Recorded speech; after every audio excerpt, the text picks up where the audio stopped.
जय हिंद, जय भारत, जय सनातन, जय हिंदू राष्ट्र। देशर सुरक्षा आमर रक्षा, दादन मुक्त ओडिशा। देशर सुरक्षा आमर रक्षा, भ्रष्टाचार मुक्त ओडिशा। देशर सुरक्षा आमर रक्षा, लांच मुक्त ओडिशा। मु वर्तमान आस्का एमपी रे सनातन संस्कृति रक्षा दल तरफ एमपी प्रार्थी लोकसभा चुनाव में लड़वा जाऊँगी। मोर नाम हूँ हितवास साहू, मोर ग्राम हूँ सुबला। मु वर्तमान ओडिशा को दरकार सनातन संस्कृति रक्षा दल। सनातन संस्कृति रक्षा राजनैतिक दलर उद्देश्य हूँ भारत को हिंदू राष्ट्र घोषणा करने, गोहत्या बंद करने, गोमाता को राष्ट्रीय पशु घोषणा करने, धर्मांतरीकरण रोक, धर्म परिवर्तन जगह सनातन धर्मर प्रचार प्रसार एवं राम मंदिर स्थापना, श्रीमद भगवत गीता को हर स्कूल कॉलेज में पढ़ाइबा एवं श्रीमद भगवत गीता को आम राष्ट्रीय पुस्तक रूप में घोषणा करवा। दादन मुक्त ओडिशा, भ्रष्टाचार मुक्त ओडिशा, निशा मुक्त ओडिशा, निरोग ओडिशा, निर्भीक ओडिशा, स्वच्छ ओडिशा, लांच मुक्त ओडिशा आमर उद्देश्य। साधु सन्त एवं न्याय एवं गो एवं गीता गंगा एवं सनातन धर्म को सम्मान देवा।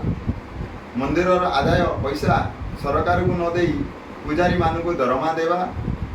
दान पेटीर पैसा रे गुरुकुल एवं गौशाला स्थापन करवा।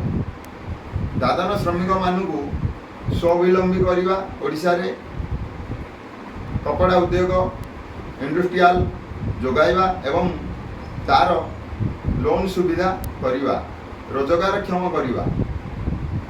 आजिर बालक कालीर भविष्यत।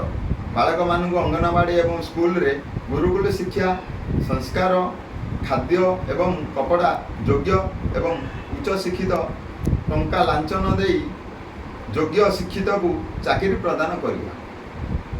थाना दलाल आडास्थली बनीगला। लांच न देले लोक माने न्याय पाई पारु नाहांती। आमर टैक्सर पैसा रे दरमा पाउछंती, आमर सेवा करने को अच्छी किंतु एठी न्याय पाई पारु नाहांती साधारण लोक।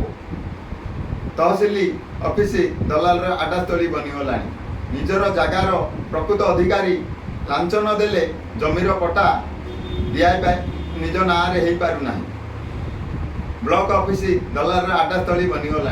लोक मान को लांच न देले जो कार्य भी हो ना कहीं निरीह गरीब लोक धाई धाई चप्पल सरीगले भी मध्य निज काम हो पारु नाही। कोर्ट भी मध्य दलाल आडास्थली बनीगला। वकिल लांच खाई सत को मिछ करुची, मिछ को सत करुची। निर्दोष एठी दंड पाउची एवं दोषी आजादी रे बाहरी घूरी बुलुची। वृद्ध माता पिता को पुत्र संतान माने सेवा न कले कठोर कानून व्यवस्था रखा जाइछि। कृषक मानू धान 100 किलो पिछा 3200 टंका, प्रत्येक ब्लॉक रे गोटे शीतल भंडार, प्रत्येक जमी रे जलसेचन सुविधा, ई फार्मेसी, जैविक सार सहयोग करने आमर उद्देश्य अटे। सैनिक मानकर परिवार को स्वास्थ्य सुरक्षा सम्मान एवं वीआईपी सुविधा जोगाइबा। सैनिक उपर होउथुवा अन्याय बड़ ऑफिसर द्वारा जे गोलामी करे सी प्रमोशन पाए, जे देशर सेवा करे ताकू प्रमोशन मिले नहीं एवं चक्रांत करी हत्या करा जाए। प्रत्येक ग्राम रे भगवती टुंगी, संध्या को गीता पाठ, गुरुकुल शिक्षा, आध्यात्मिक ज्ञान, मातृपितृ पूजन, तुलसी पूजन, आध्यात्मिक ज्ञान शिक्षा प्रदान करवा। प्रत्येक मेडिकल रे फ्री औषध, फ्री जंत्रपाति चिकित्सा, आयुर्वेदिक चिकित्सा, योगासन चिकित्सा, निरोग ओडिशा आमर उद्देश्य। वृक्षरोपण, प्राकृतिक संपत्तिर रक्षा, परिवेश संरक्षण यही आमर उद्देश्य। प्रत्येक घरे गोमाता सेवा करुवा लोक को मासक 3000 टंका मिलिव। गाई गोबर 1 किलो पिछा 5 टंका, गोमूत्र 1 लिटर पिछा 10 टंका, गाई क्षीर 1 लिटर पिछा 50 टंका, गाईर क्षीर रे घी एवं पंच